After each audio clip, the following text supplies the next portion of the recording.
All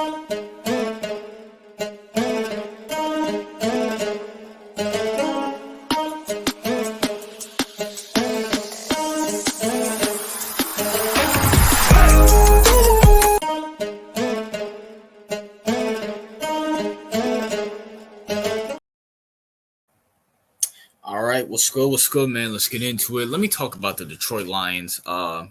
And for anybody who's going to ask me, I'm going to be covering the Chiefs and the San Francisco 49ers probably more towards next week when the Super Bowl's actually going on. I want to talk about the losers of the NFC and AFC championship game. Then I cover the Ravens, and now I want to cover the Detroit Lions. And let's cover the face of the Detroit Lions, Dan Campbell. Now, before Lions fans get mad at me and before anybody says it, I was wrong about the Detroit Lions. There's a video on my channel saying why the Detroit Lions are overrated, are overrated team in 2023, and clearly I was wrong. When you make it to the NFC Championship game, you shut me up. You shut me up. I went off the fact that you guys are the Lions, and your poverty. You're always most likely going to be poverty, and I'm going to explain why you guys are most likely going to be poverty. Dan Campbell. Now, I know you see the title, and I know you Lions fans, whoever is a Dan Campbell fan or a football fan, is like, what are you talking about? What are you talking about? Is Dan Campbell a good coach? Sure. He's a good coach. Do I like Dan Campbell? Sure. I like the fact that he's passionate. I like the fact that he's a football guy. Here's my problem with Dan Campbell.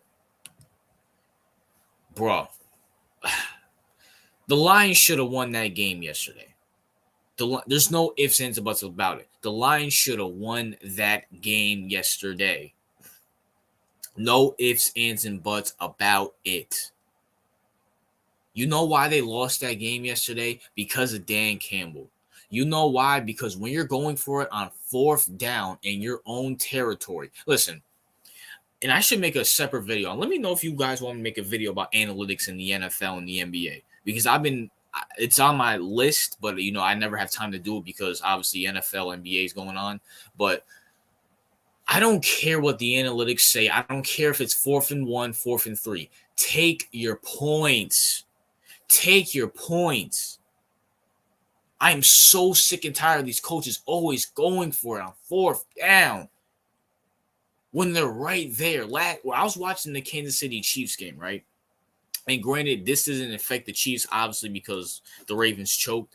But it was 14-17, right in field goal range. And these clowns, and this is like the beginning of the first half. This is like still early. Ravens, still have a chance to come back. You have a chance to go up 2 possessions against the Baltimore Ravens in Baltimore. Your defense just gave up a touchdown, and you go for it. Why not go up 17-14? Even if Baltimore does score a touchdown, you're still up 3 points. And that's what Andy Reid, who's a great coach. Dan Campbell on multiple occasions, and I get going for it when you're up 24-10, when you're up 24-10 or 24-7. I get going for it on 4th down. You're trying to have the knockout blow. But when it's 4th and 3 in field goal range, and you're down 3, you take your 3. You take your 3. Because guess how much they lost by, people? Guess how much they lost by last week? By 3 points. 3. Was it really worth it to go for it? Was it really worth it? And this is why Dan Campbell will never be a great coach in the NFL. Now, granted, this is, obviously this is, his first year. But at the same time, this is mistakes you cannot make, especially when you're that close to the Super Bowl. Detroit, you're not confirmed to go to the Super Bowl. You never know what the Eagles, what the Cowboys, what the Packers, what the Bears, what the Bears ain't doing nothing. What the Vikings, what the 49ers, what Seattle, the Rams are going to do. You're not confirmed to do anything. Guess what, Dan Campbell? You guys are not the surprise team anymore. Everybody's going to be gunning for you. And I'm sorry, with teams like the Lions, I seen them have a great year and then fall flat on their face. A la Jacksonville Jaguars in 2017. Browns in 2020. Like all these poverty teams, like, yeah, you have one good year, and then the next year I see you fall flat on your face. Am I saying That's going to happen to the Lions. Am I saying, I want that to happen? No, but at the same time, just take your points. I don't understand what is so taboo about kicking field goals now, especially in the playoffs. When it's the regular season, I can somewhat understand it. But it's the playoffs. You need all the points you can get, especially when the 49ers are at home and have the momentum, and you have Jared Goff as your quarterback. And I told you guys last week, I don't believe in Jared Goff. Jared Goff's not the type of guy to will you to a win. He's not. He's still in that Dak Prescott, Kirk Cousins territory. Now, he's better than Dak. He's better than Kirk. But at the same time, he's still in that elk. You don't have a Mahomes or an Allen or Lamar where it's like you can go for it, and they give you a chance. No, Jared Goff ain't built like that, bro. He ain't built like that. When he got a little bit of pressure on him, he folded. When Nick Bosa, Nick Chubb, and Warner and Armstead got pressure on him, he folded. And you got Dan Campbell out here going for it on every fourth down. I don't care what the analytics say.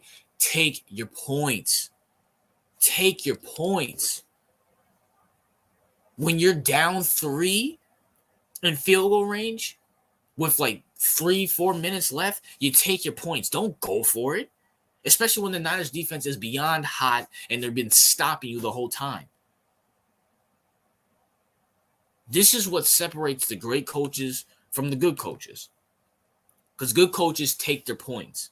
Even though Andy Reid did do something stupid in the beginning of that Ravens-Chiefs game, he took his points towards the end. Dan Campbell didn't do that at all this game. There's nothing wrong with kicking field goals. But guess what? The other coach on the other side, and I don't even think Kyle Shanahan's great either, but Kyle Shanahan's way more smarter than Dan Campbell. He took his points and made it 24-10. He took his points every single time. He took his points against the Packers too. That's how they came back. When it was 21-14, he made it 21-17, and they ended up winning that game. Because that's what great coaches do, or that's what coaches who have brains in their heads do. You can't keep going for on fourth down. You can't.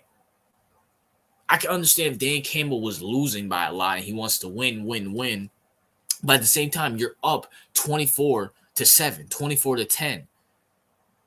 Even though I can understand you kicking the field, even though I can understand you going for on 24-10 because the game is still, a 2-possession game and you're going for the knockout shot. If you make it 23-10, that's still momentum on your way, and your defense has something to look forward to. Like, can someone in the comment section explain to me what is so taboo about kicking field goals now? I just feel like that's such, like, if you have a chance to go up 2 possessions, what's wrong with that? It's like now all this analytics stuff, and it's just like all these analytics, and you have I'm sorry, if you have a better chance of going for on fourth down, why is no one always getting these fourth downs? Even with these soft rules and you can't touch the receiver, you can't touch the quarterback, they're still not getting these fourth downs. So why not kick 3? What is wrong with kicking field goals? I don't understand it. And the only thing I can think of is because, analytics say it's bad. Well, guess what? All these analytic nerds in the NFL and in the NBA, they don't really win much, do they? They don't really win much. They're idiots. They're clowns. They're stupid. They are beyond dumb.